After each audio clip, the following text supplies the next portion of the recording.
Nagkatuwaan lamang sina Leren Bautista, isang beauty queen at politician, at si Rexy Rivero, isang basketball player. Nag-guest sina Rexy at Leren sa episode ng Fast Talk with Boy Abonda nitong February 16. Ito ang unang interview nila na magkasama. Napag-usapan sa interview ang pagpunta sa Siargao. Nabanggit rin na mas selosa si Leren sa kanilang relasyon.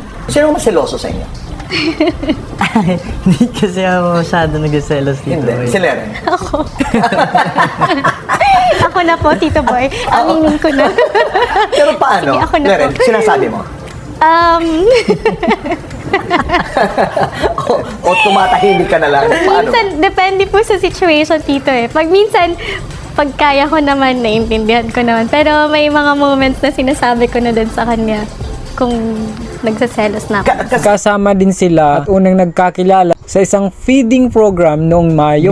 Tell me about your love story. How it started and how did you get to this point? Nag-start talaga, Tito Boy, during the feeding program. Yun naman I talaga. was about to ask you that. Yun Oo. talaga. Nakita ko yung photos. Okay, the Yes. feeding program. Doon ko din siya nakita in person, nakausap din. May spark. Impression, Tito Boy, yung tinanong mo sa akin. Talagang,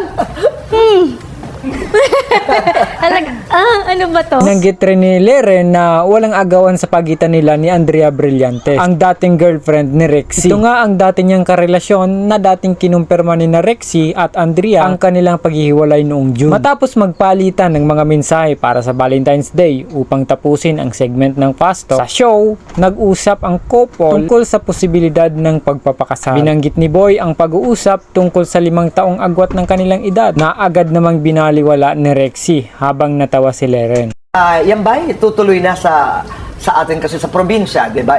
Pamamanhikan. Sabi ni Leren. Richie. Sana, Tito Boy. Kinakabahan ako pero sana.